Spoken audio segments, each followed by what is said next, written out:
Mi nuera me miró con desprecio y dijo: «Pronto te declararán incapaz». Mi hijo solo bajó la cabeza en silencio. Al día siguiente, cuando llegué a la reunión por la herencia de mi esposo, un desconocido me detuvo en el estacionamiento. Lo que me reveló me heló la sangre, y minutos después, en la sala de juntas, la verdad estalló haciendo que la traidora se desplomara. Me alegra que estés aquí. Si estás viendo este video, dale like, suscríbete al canal y cuéntame en los comentarios desde dónde escuchas mi historia de venganza. Quiero saber hasta dónde ha llegado. Nunca pensé que un martes por la mañana pudiera cambiarlo todo. A mis 64 años creía haberlo visto todo. Ya había enfrentado cada tormenta que la vida podía lanzarme. La muerte de José hace 3 meses había sido un golpe devastador, pero me las arreglaba viviendo día a día, como él habría querido. La llamada de la oficina del abogado llegó a las 9 en punto. «Señora García, estamos listos para proceder con la repartición de bienes. ¿Podrá venir hoy a las 2 de la tarde?» La voz de la mujer era profesional, casi fría. Acepté de inmediato. Tras meses de espera, estaba ansiosa por cerrar ese capítulo y seguir adelante. Elegí mi vestido azul marino, el que José siempre decía que resaltaba mis ojos. Me lo compró en nuestro 35º aniversario de bodas, apenas 2 años atrás. Al abrocharme el collar de perlas que me regaló el día de nuestra boda, me miré en el espejo del cuarto. La mujer que me devolvía la mirada parecía mayor, más frágil de lo que recordaba. 3 meses de luto habían marcado nuevas líneas en mis ojos y mi cabello castaño ya lucía más plateado de lo que quería admitir. El trayecto al centro tomó más tiempo de lo previsto, el tráfico estaba pesado y terminé golpeando con los dedos el volante, nerviosa. No sabía por qué me sentía tan intranquila. Esto debía ser algo sencillo. José y yo habíamos hablado muchas veces de su testamento. Todo debía quedar a mi nombre, con provisiones para nuestro hijo Miguel y su familia después de mi partida. Entré al estacionamiento subterráneo del edificio de abogados, con las manos temblorosas apagué el motor. Las paredes de concreto se sentían frías y hostiles. Tomé mi bolso y la carpeta con los documentos que me habían pedido. Respiré hondo y caminé hacia el elevador. Fue entonces cuando escuché una voz. «Señora, espere». Me giré y vi a un hombre que salía de detrás de una columna. Tendría unos 50 años, con ropa desgastada, una chamarra usada, jeans desteñidos y botas rayadas. Su cabello estaba descuidado y su rostro mostraba las huellas de quien ha pasado demasiado tiempo en la calle. Mi primer instinto fue seguir caminando, incluso correr. José siempre me advirtió del peligro de estar sola en un estacionamiento. Pero algo en sus ojos me detuvo. No eran amenazantes ni desorbitados. Reflejaban preocupación, casi desesperación. «Por favor, señora, necesito decirle algo importante», dijo manteniendo distancia. «Usted es la señora García, ¿verdad? ¿La viuda de José?» Mi corazón empezó a golpear con fuerza. ¿Cómo sabía este desconocido mi nombre? ¿Cómo sabía de José? «No sé quién es usted, pero necesito que me deje en paz», dije, tratando de mantener la voz firme mientras buscaba mi celular. «Señora, por favor. Sé cómo se ve esto, pero trabajaba en Morales y Asociados, en el piso de arriba. Me despidieron hace 3 semanas, pero antes de que me corrieran, alcancé a escuchar cosas sobre el testamento de su esposo. Me quedé helada. Morales y Asociados era el despacho de José, el mismo con el que estaba a punto de reunirme. El hombre miró alrededor con nerviosismo, como revisando que nadie nos observara. Su nuera, Luisa. Ella ha estado en contacto con ciertas personas del despacho. Hay documentos, cosas que ha mandado preparar. Sentí la boca seca. ¿De qué está hablando? Señora, no puedo probarlo todavía, pero creo que ha estado planeando alterar el testamento de su esposo. Ha dicho a la gente que usted no está en condiciones mentales para manejar la herencia. Tiene expedientes médicos, declaraciones de personas que aseguran que usted se comporta confundida. Olvidadiza. Aquellas palabras me golpearon como un puñetazo. Me sostuve del carro para no caer. Eso es imposible. Jamás me han diagnosticado nada. Estoy perfectamente bien. Lo sé, señora. Por eso la esperaba aquí, con la esperanza de alcanzarla antes de la cita. Ella no pensaba que usted aparecería hoy. Le dijo al señor Morales que probablemente ni siquiera recordaría la reunión. Mi rabia se encendió, dominando el miedo. ¿Cómo se atreve? ¿Cómo se atreve cualquiera a cuestionar mi estado mental? El hombre asintió con comprensión. Hay más, señora. Ha estado falsificando documentos, haciéndolos parecer como si su esposo hubiera querido cambiar su testamento en sus últimas semanas. Tiene reportes médicos falsos que aseguran que él estaba preocupado por su capacidad para manejar las finanzas. Sentí que me ahogaba. Nada tenía sentido. José nunca había mostrado dudas sobre mi manera de llevar el dinero. Al contrario, yo era la que manejaba casi todo lo financiero durante nuestro matrimonio. ¿Por qué me está diciendo esto?, pregunté, buscando en su rostro alguna señal de engaño. Porque apreciaba a su esposo, señora. Siempre fue amable conmigo cuando venía a la oficina, y porque lo que están haciendo no está bien. Puede que no tenga mucho, pero todavía tengo conciencia. Miré a aquel desconocido, un hombre sin hogar que arriesgaba lo poco que le quedaba para advertirme. ¿Cuál es tu nombre? Eduardo, señora. Eduardo Ramírez. Fui asistente legal en Morales y Asociados por 12 años antes de que decidieran que sabía demasiado de su negocio extra. ¿Negocio extra? Eduardo volvió a mirar a su alrededor. Han estado ayudando a ciertos clientes a manipular testamentos y herencias, cobrando sumas enormes por hacer desaparecer a familiares incómodos de los documentos de sucesión. Su nuera les ha estado pagando muy bien. A lo lejos sonó el timbre del elevador y Eduardo retrocedió. Señora, tenga mucho cuidado allá adentro. Están esperando que firme los papeles sin leerlos con atención. No deje que la presionen para nada. Antes de que pudiera hacer más preguntas, se desvaneció en las sombras entre los autos. Me quedé ahí varios minutos, con la mente dando vueltas por todo lo que me había dicho. Una parte de mí quería pensar que eran desvaríos de un hombre alterado, pero en el fondo sentía que decía la verdad. Pensé en Luisa, mi nuera desde hace 8 años. Siempre había sido dulce conmigo de frente, pero con el tiempo noté detalles. Cómo le murmuraba a Miguel apenas entraba yo a la sala. Cómo desviaba las conversaciones familiares para sacarme de ellas. Esas miradas sutiles de fastidio cuando hablaba de José y de nuestra vida juntos. Con manos temblorosas apreté el botón del elevador.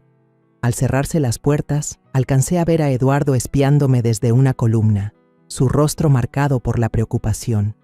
El trayecto hasta el piso 15 se me hizo interminable. Cuando las puertas se abrieron, entré en la lujosa recepción de Morales y Asociados. Los muebles de caoba y las obras de arte costosas que antes me parecían elegantes, ahora se veían como una trampa disfrazada para atrapar a incautos.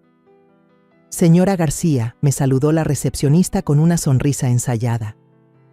La esperan en la sala de conferencias A. Avancé por el pasillo, mis tacones resonando en el mármol brillante. Todo estaba demasiado silencioso. La mayoría de las puertas cerradas y voces apagadas detrás de ellas.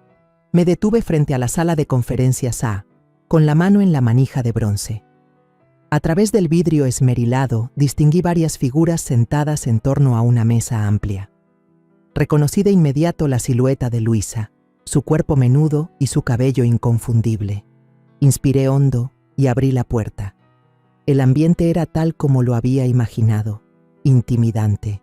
3 hombres con trajes finos en un lado de la mesa y Luisa en el otro. Al verme entrar, levantó la vista y por un instante algo cruzó su rostro. ¿Sorpresa? ¿Miedo? Desapareció tan rápido que pensé haberlo inventado. Después sonrió, esa misma sonrisa dulce que me había mostrado durante 8 años. ¡Ay, María! No pensé que vendrías hoy. El tono confirmó todo lo que Eduardo me advirtió. «Hola, Luisa», dije, manteniendo firme la voz a pesar de la tormenta que llevaba dentro. «Claro que vine. Esto es sobre la herencia de mi esposo». El abogado principal, un hombre delgado con cabello plateado y ojos fríos, me indicó una silla vacía. «Señora García, por favor tome asiento.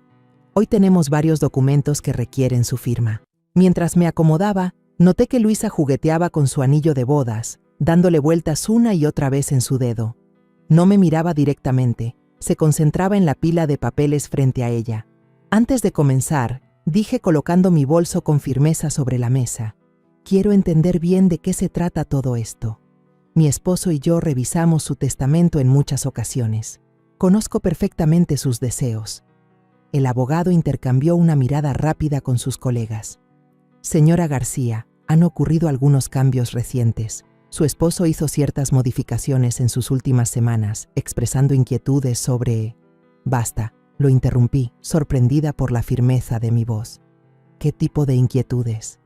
Luisa por fin me miró, con los ojos muy abiertos y un gesto que parecía auténtica preocupación. María, José estaba intranquilo por tu salud. Mencionó varios momentos en los que parecías confundida, con olvidos. Quería asegurarse de que la herencia se manejara correctamente. Sus palabras me golpearon como una bofetada. ¿Incidentes? ¿Qué incidentes? Otro de los abogados deslizó una carpeta hacia mí.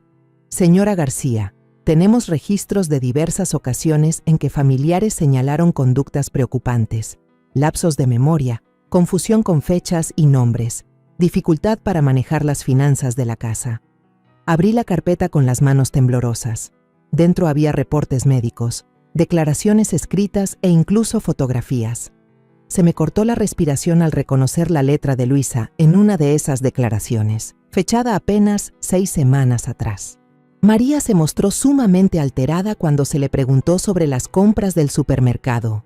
Leí en voz alta. No recordaba lo que había adquirido ni cuánto dinero había gastado. Cuando Miguel intentó ayudarla a organizar sus recibos, lo acusó de querer robarle. Mis manos temblaban tanto que apenas podía sostener el papel. Esto es totalmente falso. Jamás he acusado a Miguel de robarme nada. ¿María? La voz de Luisa era suave, casi con lástima. Sí dijiste esas cosas. Todos estábamos muy preocupados por ti. Por eso José decidió que debía tomar precauciones. Me quedé mirándola. Esta mujer a la que recibí en mi familia, que se había sentado a mi mesa tantas veces, que me había abrazado en cada fiesta, ahora era una desconocida. ¿Qué precauciones?, logré preguntar. El abogado principal carraspeó. Su esposo modificó el testamento para establecer un fideicomiso. La herencia sería administrada por un fiduciario, en este caso su hijo Miguel, con provisiones para su cuidado y sus gastos de vida. Sentí que todo empezaba a dar vueltas. Me aferré al borde de la mesa para no perder el equilibrio. ¿Me estás diciendo que José no confiaba en que yo pudiera manejar mis propias finanzas? No era cuestión de confianza, respondió Luisa con rapidez. Era por protección. José te quería tanto, María. Solo quería asegurarse de que estuvieras bien cuidada. Cerré los ojos tratando de asimilar lo que estaba pasando. Al abrirlos de nuevo noté algo que me heló la sangre. En la esquina de la sala de juntas distinguí un pequeño grabador con una luz roja parpadeando. ¿Están grabando esta reunión?, pregunté. Los abogados se mostraron incómodos. Es práctica habitual en las liquidaciones de herencias. Uno de ellos comentó: práctica habitual grabar a una viuda en duelo sin su consentimiento. Antes de que alguien respondiera, se escuchó un golpe suave en la puerta. Una secretaria asomó la cabeza. Señor Morales, hay alguien que insiste en verlo. Dice que es urgente. El abogado principal frunció el ceño. Estamos en plena reunión. Señor, dice que se llama Eduardo Ramírez y que tiene información sobre este caso. Vi cómo todo el color se desvanecía del rostro de Luisa. Parecía a punto de desmayarse. No conozco a nadie con ese nombre, replicó Morales enseguida. Dígale que estamos ocupados. En realidad, dije poniéndome de pie, quiero escuchar lo que el señor Ramírez tenga que decir. María, no creo que sea necesario, dijo Luisa con la voz más aguda de lo normal. Deberíamos concentrarnos en terminar con estos documentos. Pero ya era tarde. Eduardo apareció en la entrada, más aseado que en el estacionamiento, aunque seguía desentonando en esa oficina lujosa. Señora García, dijo inclinando la cabeza con respeto. Lamento interrumpir, pero tengo algo que usted necesita ver.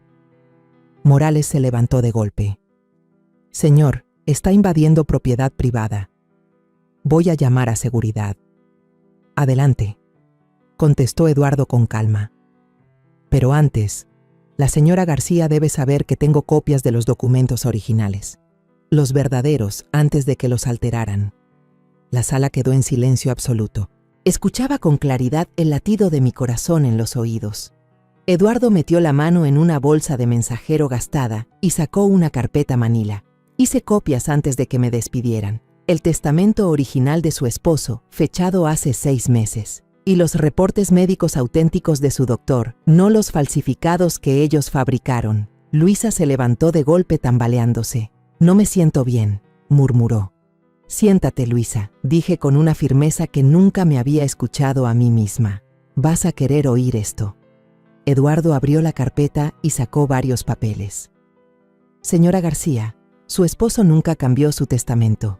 Estas personas», señaló a los abogados, «han estado trabajando con su nuera para elaborar documentos falsos. Falsificaron la firma de tu esposo y fabricaron reportes médicos para aparentar que él dudaba de tu capacidad mental. Eso es absurdo», murmuró Morales entrecortado. «Este hombre está claramente perturbado. Tenemos testigos de las preocupaciones del señor García sobre la condición de su esposa». «¿Se refiere al testigo al que su despacho le pagó?», preguntó Eduardo con calma. «También tengo los recibos de esos pagos». Luisa soltó un gemido leve y de pronto se desplomó en su silla, el rostro pálido como papel. Por un instante pensé que se había desmayado, pero sus ojos seguían abiertos, moviéndose frenéticamente por toda la sala como un animal atrapado. «¿Por qué?», le pregunté apenas en un susurro. «¿Por qué me harías esto?». La boca de Luisa se abrió y cerró varias veces antes de que lograra pronunciar palabra. «Yo, nosotros, Miguel y yo tenemos deudas, María. La casa, su negocio, todo está hipotecado hasta el límite. Necesitabas robarme. Terminé yo por ella». Eduardo colocó el testamento original frente a mí. «Señora García, este es el verdadero testamento de su esposo, firmado y atestiguado legalmente. Todo lo que poseía pasa a usted, exactamente como lo había creído». Bajé la vista hacia la firma de José, la misma que había visto escribir miles de veces durante nuestros 42 años de matrimonio. Verla ahí, auténtica e intacta, me llenó los ojos de lágrimas. «¿Desde cuándo planeaban esto?», le pregunté a Luisa. Ella lloraba ya, con el rímel corriéndosele por las mejillas. «No se suponía que te lastimara. Íbamos a asegurarnos de que estuvieras cómoda. El fideicomiso habría cubierto todo lo que necesitaras. Mientras ustedes controlaban hasta el último peso», dije yo. Morales revolvía desesperado los papeles, probablemente intentando ocultar pruebas. «Señora García, creo que ha habido un malentendido. Tal vez deberíamos reagendar esta reunión». «No», respondí con firmeza. «Vamos a terminar esto ahora mismo». Miré alrededor de la sala a esas personas que habían intentado arrebatarme el último regalo de mi esposo, no solo su dinero, sino también su confianza. La mujer que me había sonreído mientras tramaba a mis espaldas, los abogados que estaban dispuestos a inventar documentos por el precio adecuado. Pero también miré a Eduardo, este hombre que no tenía nada que ganar y todo que perder al hablar en mi favor. Un hombre que había arriesgado lo poco de estabilidad que le quedaba para asegurarme que supiera la verdad. «¿Qué sucede ahora?», le pregunté. Eduardo miró con asco a los abogados. «Ahora llamamos a la policía». Al tomar su teléfono, Luisa soltó un sollozo y se desplomó hacia adelante, desmayándose de verdad esta vez. Pero no sentí compasión por ella. La mujer que acababa de derrumbarse no era la nuera que yo creía conocer. Era una desconocida que había llevado el rostro de mi nuera durante 8 años y estaba a punto de descubrir hasta dónde llegaba su engaño. La policía llegó en menos de 20 minutos, pero esos 20 se sintieron eternos. Luisa había recobrado la conciencia y permanecía desplomada en su silla, sin esforzarse ya por fingir inocencia. La nuera dulce y atenta que yo creía conocer había desaparecido por completo, reemplazada por alguien irreconocible.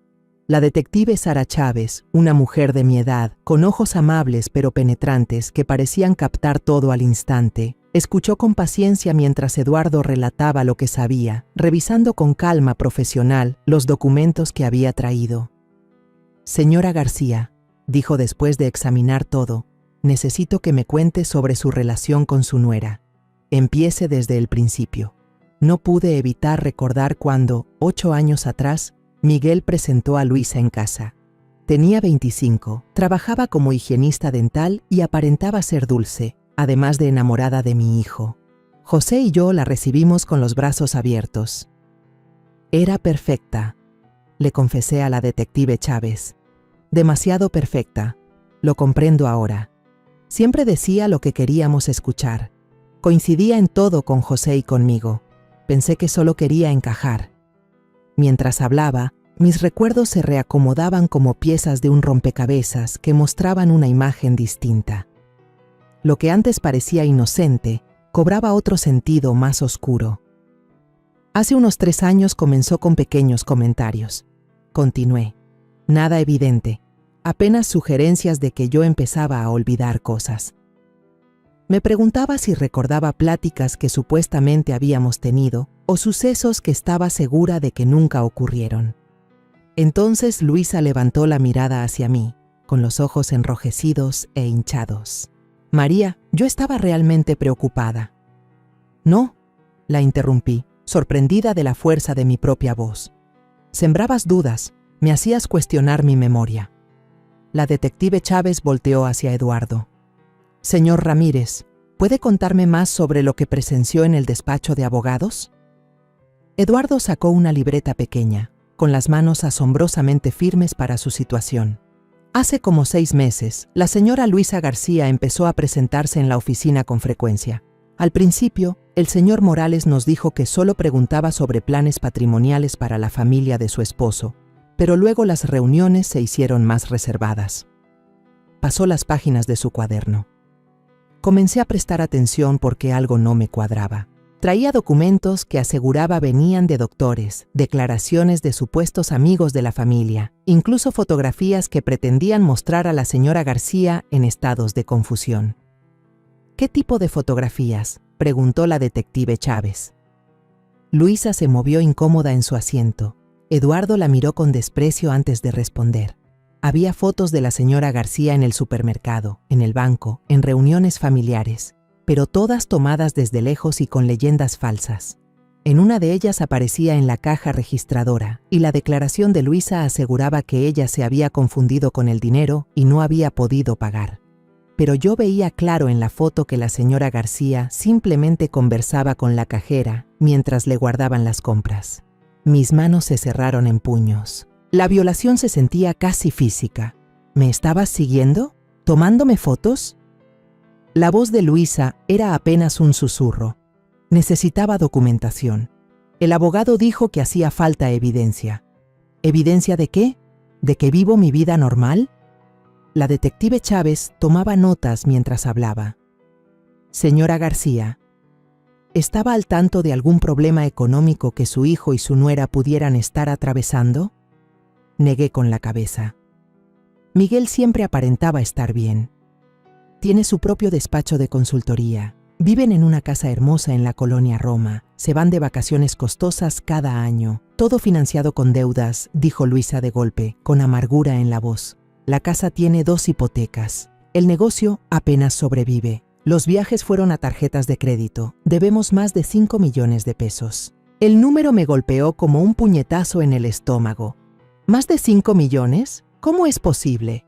El negocio de Miguel empezó a decaer hace 2 años, continuó Luisa, mientras las lágrimas le volvían a rodar por la cara. Tenía demasiado orgullo para decírselo a usted y a José. Siguió pidiendo dinero prestado, convencido de que podría levantarlo. Cuando José se enfermó, pensamos que la herencia podría ser nuestra única salida. La miré, intentando asimilar esa información.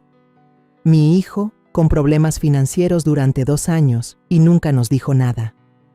José lo habría ayudado en un instante si lo hubiera sabido. Así que en vez de pedir ayuda decidieron robarme. Dije. No era un robo, protestó Luisa débilmente. Usted habría estado cuidada.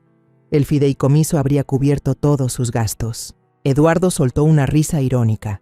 Un fideicomiso que le iba a dar a usted 800,000 pesos al año, mientras el resto de la herencia se destinaba a pagar sus deudas. Vi los cálculos. Señora García, Planeaban usar el dinero de su esposo para saldar tarjetas de crédito e hipotecas y dejarla a usted con lo que apenas era una mesada. La traición dolía más de lo que jamás habría imaginado. Esto no se trataba solo de dinero. Esto tenía que ver con mi hijo y su esposa planeando de manera calculada controlar cada aspecto de mi vida. ¿Miguel lo sabe?, le pregunté a Luisa. ¿Él también está metido en esto? Ella dudó. Esa duda me dijo todo lo que necesitaba. Él sabe de las deudas, admitió al fin, y sabe que esperábamos que la herencia resolviera nuestros problemas. Pero no sabe nada de los documentos falsos ni de las mentiras sobre tu estado mental. Él cree que José realmente cambió su testamento porque estaba preocupado por ti. La detective Chávez levantó la vista de sus apuntes. Entonces su esposo cree que su padre pensaba de verdad que su madre estaba perdiendo la capacidad. Luisa asintió con tristeza. Llevo meses contándole historias, pequeños incidentes que supuestamente pasaron cuando él no estaba. Lo hice creer que José estaba inquieto por tu memoria, por tu capacidad de tomar decisiones. Sentí que la habitación daba vueltas. No solo me había mentido Luisa, también había envenenado mi relación con mi propio hijo, haciéndole creer que su padre había perdido la confianza en mí. ¿Qué incidentes?, exigí. Luisa parecía querer desaparecer en la silla. Le dije que olvidaste apagar la estufa y casi provocaste un incendio, que te perdiste manejando rumbo a la tienda, que acusaste al cartero de robarte, que escondías dinero en la casa y luego olvidabas dónde. Cada mentira fue como un golpe físico. Nada de eso sucedió jamás. Lo sé, susurró. La detective Chávez cerró su libreta. Señora García, necesito que venga a la estación a rendir una declaración formal y voy a requerir copias de todos esos documentos. Miró a los abogados que habían permanecido callados toda la conversación. Caballeros, también investigaremos su participación en este asunto. Morales finalmente habló. Detective, actuamos con la información que nos proporcionó nuestra clienta. Si esa información era falsa, somos tan víctimas como la señora García. Eduardo se rió con amargura. ¿Víctimas? Les cobraron 850,000 pesos por falsificar documentos y fabricar pruebas. Tengo copias de sus facturas. El rostro del abogado principal se puso pálido. Eso no, nosotros no. Guárdenselo, dijo la detective Chávez.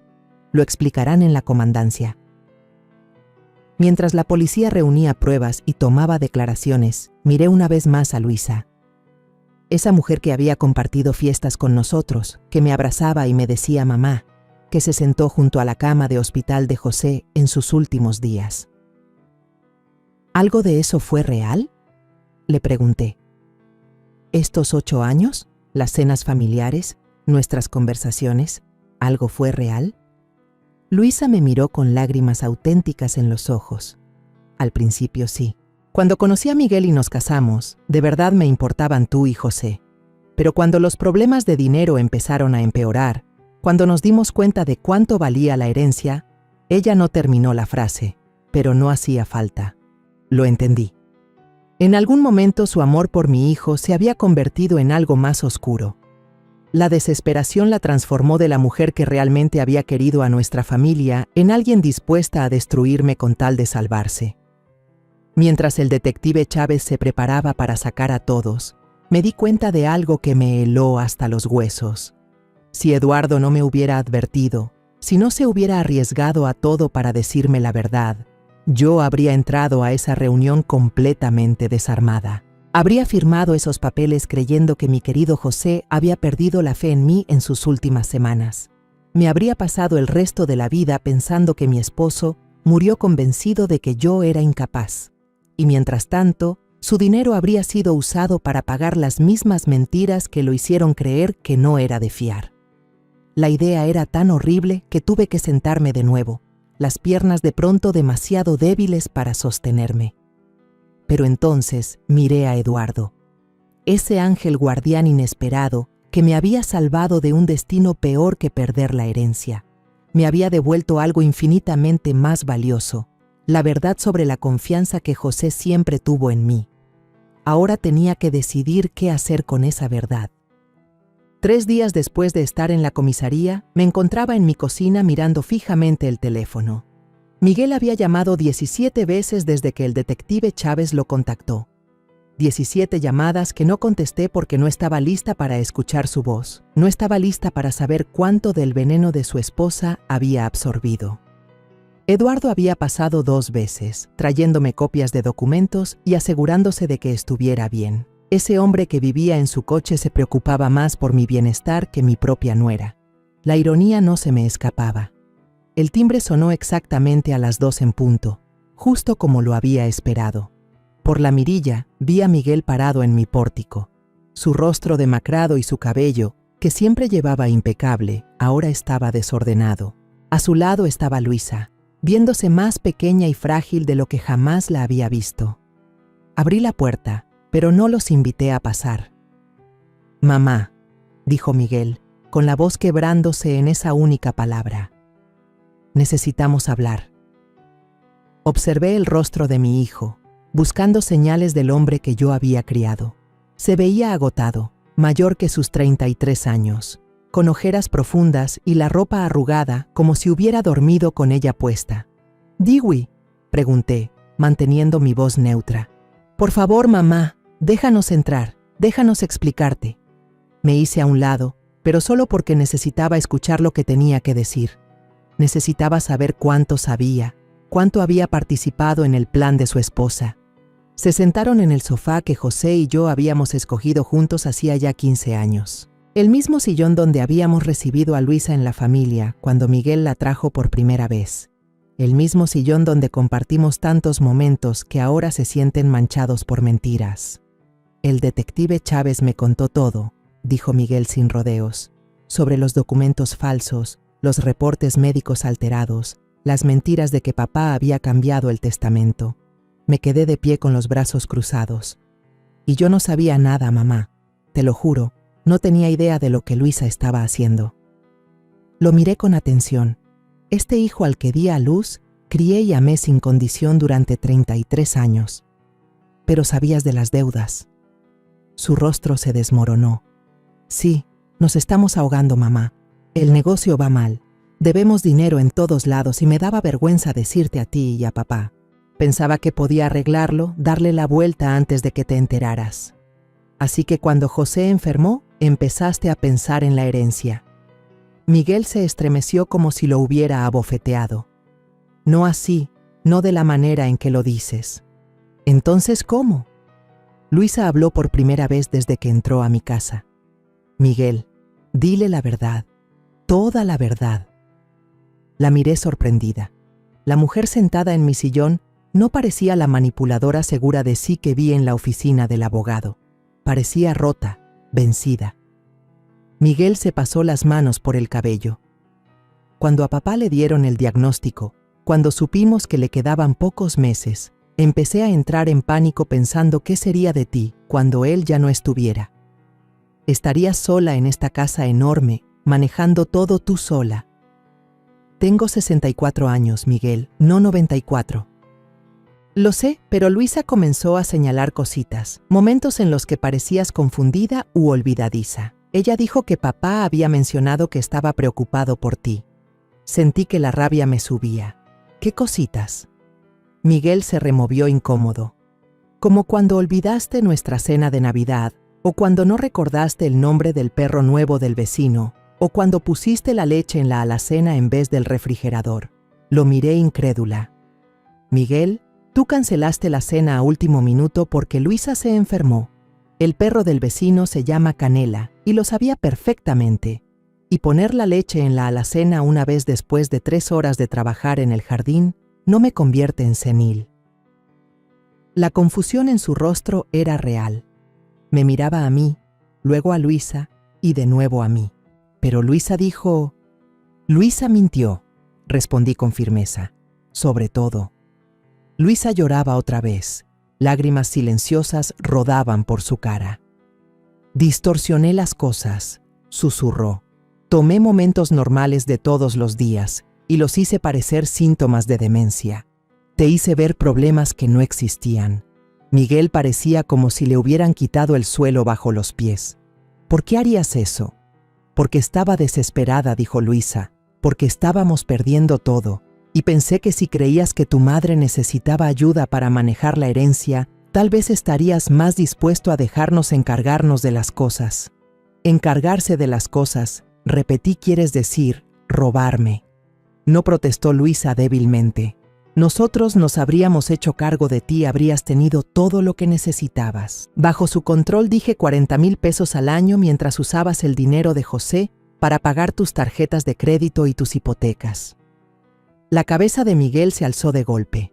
¿De qué hablas? Pregunta a tu esposa por el fideicomiso que hizo redactar con los abogados, pregúntale cuánto de la herencia se iba a destinar a pagar tus deudas mientras yo vivía con una mesada. Vi cómo la comprensión aparecía en el rostro de Miguel, el horror, la conciencia de lo manipulado que había estado por su propia esposa. Luisa, dijo con la voz apenas audible, dime que está equivocada. Luisa no pudo mirarlo a los ojos. Los abogados dijeron que era la mejor manera de proteger los intereses de todos. ¿Los intereses de todos?, explotó Miguel levantándose del sillón. ¿Planeabas robar la herencia de mi madre? Estábamos ahogándonos, gritó Luisa perdiendo al fin toda compostura. Tu negocio se estaba viniendo abajo. Debíamos dinero a todos y tú eras demasiado orgulloso para pedir ayuda. Yo trataba de salvarnos destruyendo a mi madre.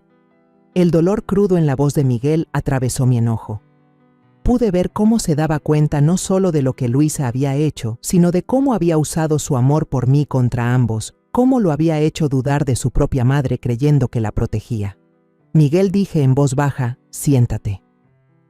Se dejó caer de nuevo en el sillón con el aspecto de un hombre que acababa de descubrir que toda su vida estaba construida sobre mentiras.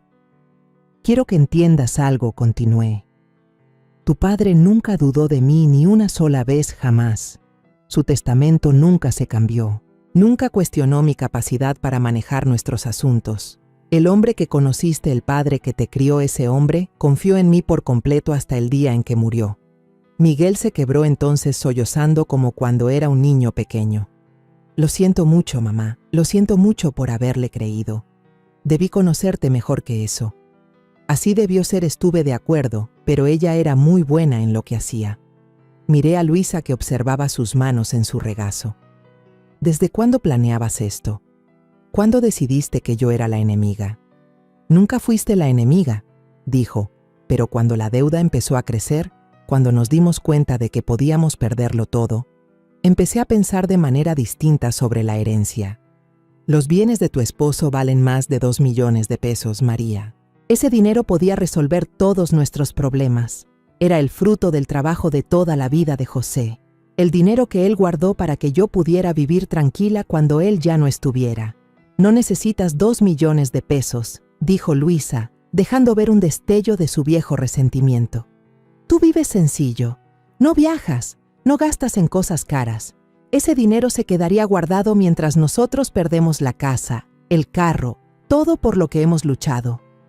Y ahí estaba la verdadera Luisa, la mujer que creía que merecía el dinero de José más que yo, porque ella lo gastaría mientras yo lo cuidaría. La mujer que se convenció de que robarme era un acto noble, porque según ella yo no merecía lo que mi esposo me había dejado. Miguel miró a su esposa como si la viera por primera vez. Luisa, ¿cómo puedes pensar así? ¿Cómo puedes creer que tienes algún derecho sobre la herencia de mi mamá?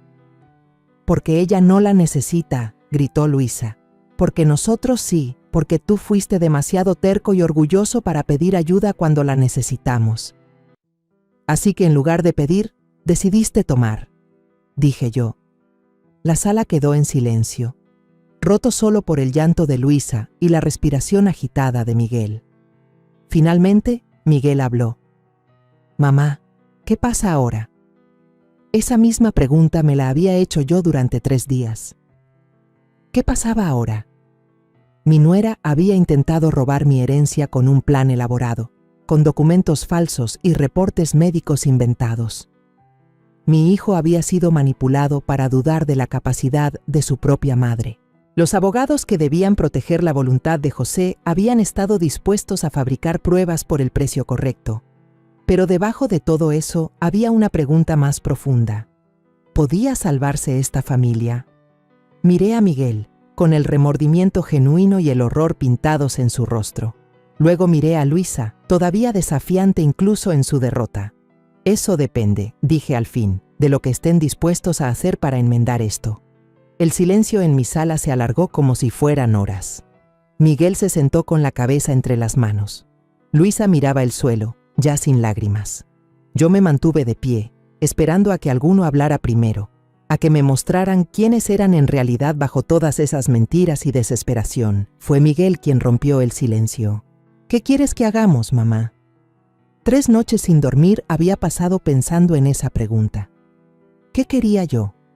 ¿Justicia, venganza o algo más difícil de definir? La restauración de la confianza que quizá ya no pudiera recuperarse. Quiero la verdad, dije, toda, cada mentira, cada manipulación, cada momento en que eligieron dudar de mí en lugar de confiar. Miguel levantó la cabeza, con los ojos rojos e hinchados.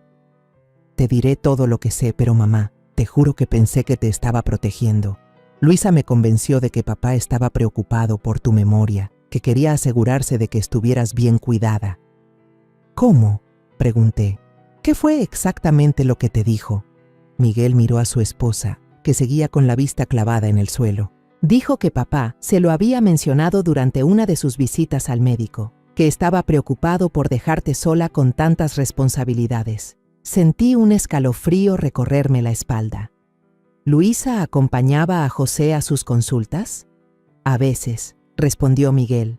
Cuando yo no podía salir del trabajo, ella se ofrecía a llevarlo, a ayudarle a organizar sus medicinas y citas. Me giré a mirarla. Usaste la enfermedad de mi esposo como una oportunidad para manipular a mi hijo. Por fin levantó la cabeza.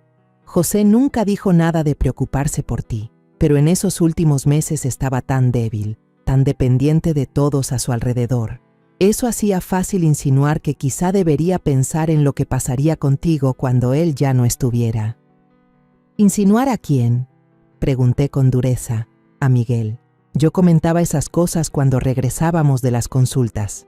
Pequeñas frases sobre lo frágil que se estaba volviendo José, cuánto dependía de ti para todo. Lo hacía sonar como si José temiera ser una carga para ti. La traición dolía más de lo que hubiera imaginado. Esa mujer había aprovechado los últimos meses de mi marido, cuando estaba más vulnerable, para sembrar dudas en la mente de mi hijo contra mí. ¿Qué más?, pregunté, con voz firme a pesar de la rabia que me quemaba por dentro. Luisa se sonó con un pañuelo. Empecé a fijarme en todo lo que hacías. Cada vez que olvidabas dónde dejaste las llaves. Cada vez que pedías que te repitieran algo. Cada cosa normal que le pasa a cualquiera cada día. Luego se lo comentaba a Miguel, haciéndolo sonar preocupante. ¿Y le creíste?, le dije a mi hijo. Ella era muy sutil, mamá. Nunca dijo directamente que tuvieras problemas. Solo lo mencionaba como si estuviera preocupada, pero no quisiera hacerlo un asunto grave. Con el tiempo parecía que había un patrón. Pensé en el último año, tratando de recordar mis interacciones con ambos. ¿Había notado a Luisa prestando atención inusual a mis palabras y gestos? ¿Había señales que pasé por alto? Las fotos, dije de repente. ¿Cuándo empezaste a seguirme? Luisa se movió incómoda. Hace como 4 meses, los abogados dijeron que necesitaríamos pruebas si íbamos a impugnar tu capacidad. ¿Impugnar mi capacidad?, repetí. Planeaban declararme mentalmente incompetente. No, dijo Miguel de inmediato. Eso no fue lo que hablamos. Eso fue exactamente lo que hablamos. Luisa estalló y volteó a ver a su esposo. Miguel, deja de fingir que no sabías de qué se trataba. Hablamos de establecer una tutela, de asegurarnos de que tu madre estuviera protegida de tomar malas decisiones con el dinero. El rostro de Miguel se puso pálido. Yo pensé que estábamos hablando de ayudarla a manejar las cosas, no de quitarle sus derechos. Es lo mismo, contestó Luisa. Una tutela la habría protegido mientras aseguraba que el dinero se usara de manera responsable. ¿Responsable?, dije yo.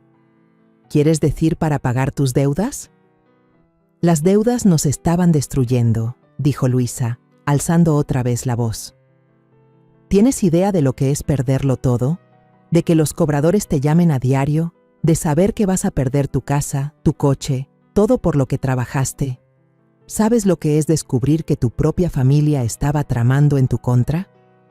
Le repliqué. De enterarte de que las personas en quienes más confiabas planeaban declararte incompetente para quedarse con tu dinero. No íbamos a robar nada, protestó Miguel débilmente. El fideicomiso te habría dado lo necesario. Miguel, dije con un tono más suave, porque veía que al fin entendía lo que realmente se había planeado. El fideicomiso que Luisa y los abogados armaron me habría dado 680,000 pesos al año para vivir, mientras el resto de la herencia de José pagaba sus deudas. ¿Y después de que ese dinero se acabara, qué? Él me miró fijo, asimilando por fin lo que eso significaba. No habría quedado nada. Nada, confirmé. Tu padre trabajó 45 años, ahorró hasta el último peso, invirtió con cuidado y construyó un patrimonio que me habría permitido vivir tranquila el resto de mi vida. El plan de tu esposa lo habría borrado en 5 años. Luisa se levantó de golpe, el rostro encendido de rabia. Es muy fácil para ti juzgar, María. Tú nunca has estado endeudada, nunca has tenido que enfrentar la pérdida de todo. No sabes lo que es la desesperación. Tienes razón, respondí. No sé lo que es estar en tu situación, pero sí sé lo que es ser traicionada por la gente que amo. Y sé lo que es descubrir que alguien a quien recibí en mi familia estaba dispuesto a destruirme para salvarse a sí mismo. No estaba tratando de destruirte, dijo Luisa. Estaba tratando de salvar mi matrimonio, mi familia, mi vida, a costa de la mía. Las palabras quedaron suspendidas en el aire. Por primera vez desde que comenzó esta pesadilla, vi un reconocimiento genuino en los ojos de Luisa. Por fin entendía lo que había hecho, lo que estuvo dispuesta a hacer. Miguel se levantó y caminó hacia la ventana, mirando el jardín que José y yo habíamos sembrado juntos hacía 20 años. ¿Qué va a pasar con nosotros ahora, mamá? ¿Con nuestra familia? Era la pregunta que más temía, porque la verdad era que no sabía si podríamos volver de esto. La confianza, una vez rota tan por completo, quizá fuera imposible de reparar. Los abogados enfrentarán cargos penales, dije. Eduardo ha presentado pruebas suficientes para demostrar que estuvieron involucrados en falsificación de documentos y fraude. ¿Y Luisa?, preguntó Miguel sin darse la vuelta. Miré a mi nuera, esa mujer que al principio parecía perfecta cuando Miguel me la presentó. Eso depende de lo que haga ahora. ¿Qué quieres decir?, preguntó Luisa. El detective Chávez me dijo que si cooperas plenamente con la investigación, si testificas contra los abogados y ayudas a destapar cómo funcionaba este plan, el fiscal podría considerar un acuerdo. Y si no, entonces enfrentarás todas las consecuencias de los cargos de fraude, falsificación y conspiración. Las pruebas de Eduardo son lo bastante sólidas para condenarte aunque no colabores. Luisa se dejó caer de nuevo en el sillón. ¿Qué tipo de acuerdo? No lo sé, admití. Eso sería entre tú, tu abogado y el fiscal. Pero Luisa, tienes que entender algo. Aunque evites la cárcel, aunque solo recibas libertad condicional o servicio comunitario, esto no desaparece. Intentaste robarme, manipulaste a mi hijo para que dudara de mí. Usaste la enfermedad de mi esposo para avanzar en tu plan. Lo sé, susurró ella. ¿De verdad?, pregunté. Porque hace apenas 5 minutos seguías defendiendo lo que hiciste. Aún actuabas como si yo no mereciera el dinero que José me dejó. Luisa me miró con algo que parecía un arrepentimiento genuino. Estaba equivocada. Ahora lo veo claro. Dejé que la desesperación me convirtiera en alguien que no reconozco. Alguien capaz de destruir a una persona inocente para obtener lo que quería. Sí, fue una palabra pequeña, pero cargaba con el peso de todo lo ocurrido. Finalmente, una admisión sin excusas ni justificaciones. Miguel se volvió desde la ventana. Mamá, ¿hay alguna manera? ¿Existe alguna posibilidad de que podamos arreglar esto? ¿De que nuestra familia sobreviva? Miré a mi hijo, este hombre al que había criado para ser honesto y bondadoso, que fue manipulado para participar en la traición a su propia madre. Luego miré a Luisa, quien había orquestado todo. No lo sé, Respondí con sinceridad, pero sé que debe pasar primero. Ambos esperaban que siguiera. Luisa tiene que enfrentar las consecuencias de lo que hizo. Debe cooperar con la policía, testificar contra los abogados y aceptar el castigo que el tribunal considere adecuado. Y Miguel, tú debes decidir si puedes seguir casado con alguien que fue capaz de hacerle esto a tu madre. El rostro de Miguel se quebró. Mamá es mi esposa. La amo. Lo sé, respondí suavemente, pero el amor no siempre basta. La confianza es la base de cualquier relación, y ella no solo me traicionó a mí. Ella te manipuló, te mintió, usó tu amor hacia mí en contra de los dos. Puedo cambiar, dijo Luisa con desesperación. Puedo ser mejor, puedo recuperar tu confianza. ¿De verdad puedes?, pregunté. Porque esto no era un momento de debilidad, Luisa. Esto habían sido meses de planeación, meses de mentiras, meses de observar mi vida diaria mientras tramabas destruirla. Esto fue lo que decidiste ser. La sala volvió a quedarse en silencio. Afuera escuchaba a los niños jugando en la colonia, los sonidos normales de la vida que seguía mientras mi mundo se venía abajo. ¿Qué quieres de nosotros?, preguntó por fin Miguel. Quiero que elijan, respondí. Los dos decidan quiénes quieren ser de ahora en adelante. Decidan si serán personas capaces de vivir con las consecuencias de sus actos o si seguirán poniendo excusas para justificarlos. No era la respuesta que querían, pero era la única que tenía. Porque la verdad era que yo no podía tomar esa decisión por ellos. No podía obligar a Miguel a dejar a su esposa, ni podía forzar a Luisa a convertirse en alguien distinto. Lo único que podía hacer era decidir lo que estaba dispuesta a aceptar en mi propia vida, y ya no estaba dispuesta a aceptar ser traicionada por personas que decían amarme. 6 meses después me senté en mi jardín una mañana fresca de octubre, mirando cómo cambiaban de color las hojas del arce que José y yo habíamos plantado para el cumpleaños número 10 de Miguel. Las estaciones tenían esa manera de poner todo en perspectiva. Lo que parecía eterno e inmutable en primavera podía transformarse por completo en otoño. Luisa había aceptado un acuerdo con la fiscalía.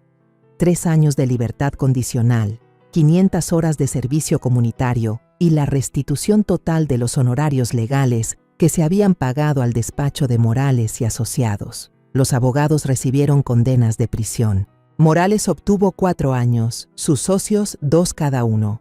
Eduardo fue clave para las sentencias, con su documentación detallada y su valiente testimonio que aseguró que enfrentaran todas las consecuencias de sus actos.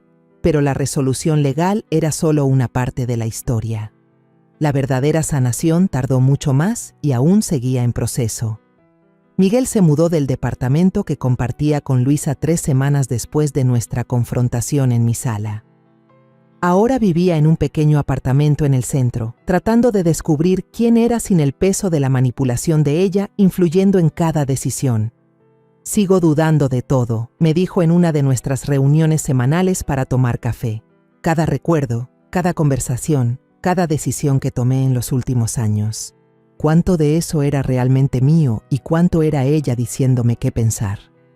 Era una pregunta que yo entendía demasiado bien. Había pasado meses haciendo lo mismo, repasando conversaciones e interacciones, intentando separar la verdad de las mentiras cuidadosamente tejidas en mi vida diaria. El proceso de divorcio estaba casi terminado. Miguel había descubierto aún más engaños mientras los abogados revisaban sus finanzas. Tarjetas de crédito abiertas a su nombre sin que lo supiera, préstamos contra su negocio, gastos que Luisa le había ocultado durante años. La situación económica era peor de lo que ambos habíamos imaginado. Yo le ofrecí ayudar con las deudas, pero Miguel se negó. «Mamá, no puedo aceptar tu dinero para arreglar el desastre que hizo mi esposa», me había dicho. «Necesito resolverlo por mi cuenta, de la manera correcta esta vez». Fue una decisión que respeté, aunque me doliera verlo batallar. Había vendido la casa en la colonia Roma. Ahora manejaba un Honda de 10 años en lugar de su BMW y trabajaba 16 horas al día para levantar de nuevo su negocio de consultoría desde cero. Pero había algo distinto en él, una sensación de propósito e integridad que me recordaba al hombre que yo había criado. Eduardo se había convertido en una presencia inesperada en mi vida. Lo contraté como jardinero de medio tiempo en mi propiedad y vivía en el pequeño departamento encima del taller de José. Verlo transformarse de un hombre desesperado que dormía en su carro a alguien con estabilidad y rumbo fue uno de los pocos momentos luminosos en estos tiempos difíciles. Señora W.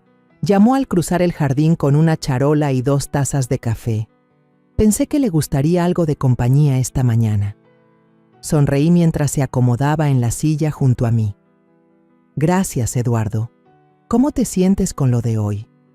Hoy era el día en que el oficial de libertad condicional de Luisa venía a verificar sus horas de servicio comunitario. Le habían asignado trabajar en un banco de alimentos local, ayudando a preparar y servir comida a personas sin hogar. Personas como lo había sido Eduardo apenas unos meses atrás. La ironía no se nos escapaba. Espero que esté aprendiendo algo, dijo Eduardo pensativo. No todos los que acaban en la desesperación toman las decisiones que ella tomó. Era cierto. Eduardo había perdido su empleo, su casa, su estabilidad, pero jamás perdió su brújula moral. Cuando tuvo la oportunidad de beneficiarse con algo indebido, eligió hacer lo correcto, aunque eso le costara todo. ¿Has sabido algo de ella últimamente?, pregunté.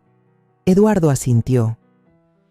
A veces va al banco de alimentos cuando estoy recogiendo provisiones para la iglesia. No habla mucho, pero trabaja duro.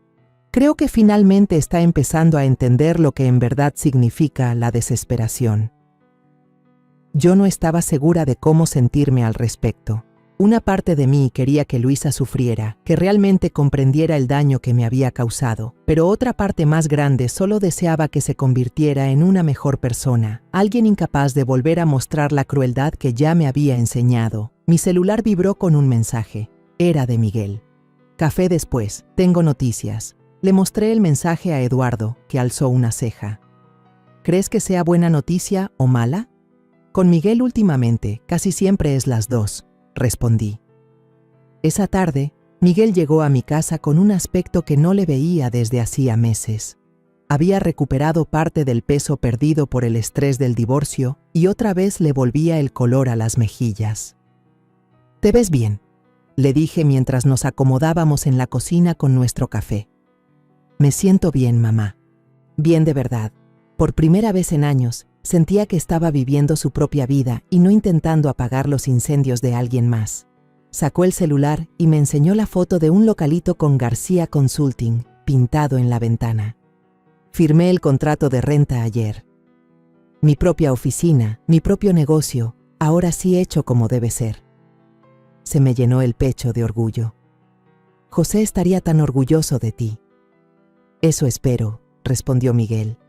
He pensado mucho en él últimamente, en los valores que quiso enseñarme, en el tipo de hombre que esperaba que yo fuera. Por un tiempo perdí de vista todo eso. Nos pasó a todos, dije con suavidad, pero encontramos el camino de regreso. Miguel estiró la mano por encima de la mesa y tomó la mía. Mamá, necesito preguntarte algo, y necesito que seas sincera conmigo. Le apreté la mano. Siempre. ¿Algún día podrás perdonarme?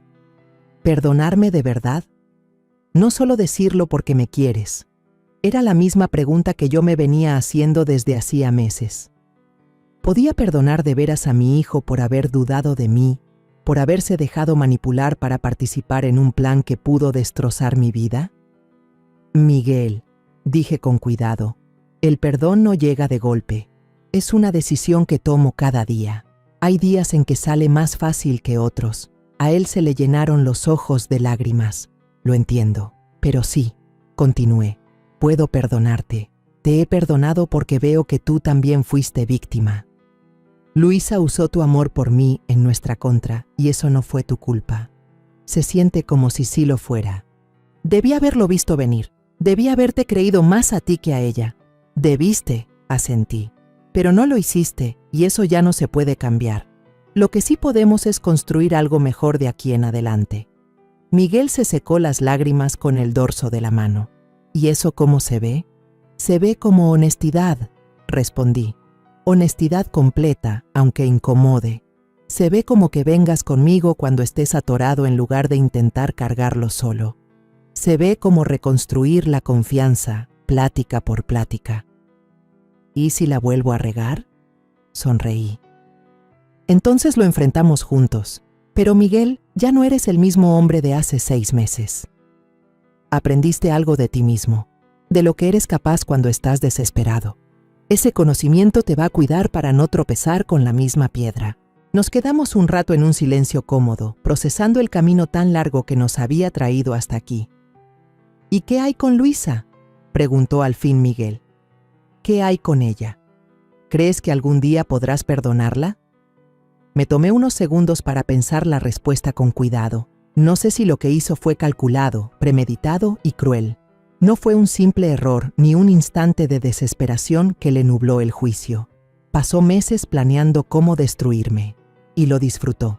Ella dice que ha cambiado. Tal vez sea cierto. La gente puede cambiar, Miguel. Pero el perdón no depende de si alguien cambia, sino de si yo estoy dispuesta a cargar con el peso de la rabia y el rencor.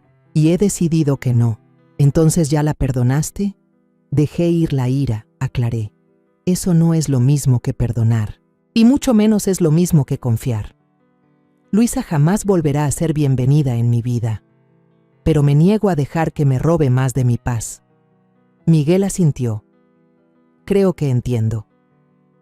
Cuando se preparaba para irse, lo acompañé hasta la puerta. El sol caía pintando el cielo de naranjas y morados intensos. Era el tipo de atardecer que José y yo solíamos mirar juntos desde nuestro porche, su mano en la mía mientras hablábamos de nuestros sueños para el futuro. «Mamá», dijo Miguel al abrazarme para despedirse, «gracias por no rendirte conmigo. Gracias por encontrar el camino de regreso», respondí. Después de que se fue, recorrí mi casa. Este hogar que José y yo construimos juntos a lo largo de más de 4 décadas de matrimonio. Las habitaciones estaban silenciosas, pero no vacías. Había pensado que perder a José significaría enfrentar el resto de mi vida en soledad. Pero en estos meses descubrí algo importante. No estaba sola. Tenía personas que de verdad se preocupaban por mí. Eduardo, cuya lealtad y valentía me habían salvado de un destino terrible. Miguel, que cada día trabajaba por convertirse en el hombre que estaba destinado a ser. El detective Chávez, que aún me llamaba para saber cómo estaba. Incluso el personal del banco de alimentos donde Luisa cumplía con su servicio comunitario, quienes se convirtieron en amigos después de que empecé a ayudar ahí también. Tenía una vida llena de propósito y significado. Daba clases a adultos que aprendían a leer en la biblioteca local, apoyaba a Eduardo a ampliar el jardín detrás del taller y colaboraba con el departamento del detective Chávez para enseñar a otros adultos mayores a reconocer y evitar fraudes financieros. Lo más importante era que había recuperado mi propia historia. Durante meses, Luisa había escrito un relato donde yo era una anciana confundida e incapaz de manejar su vida. Pero eso nunca fue verdad. Yo era una mujer fuerte e inteligente que había sobrevivido a 42 años de matrimonio, criado un hijo, construido una vida y enfrentado a quienes intentaron destruirme.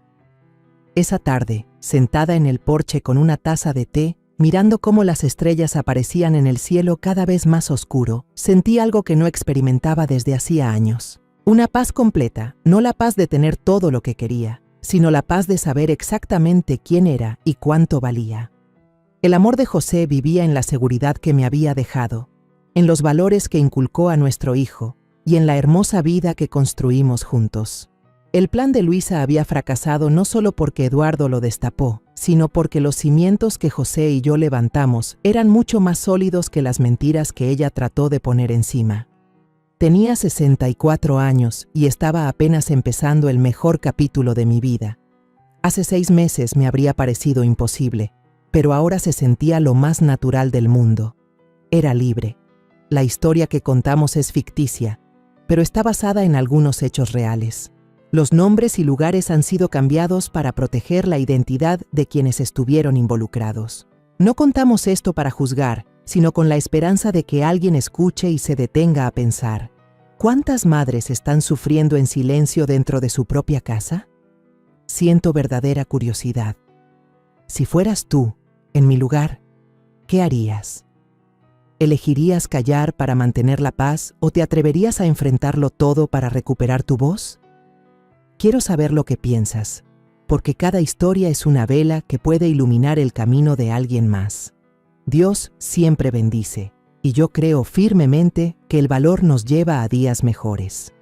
Mientras tanto, en la pantalla final te dejo 2 de las historias más queridas del canal, te aseguro que te sorprenderán. Gracias por haberte quedado hasta aquí.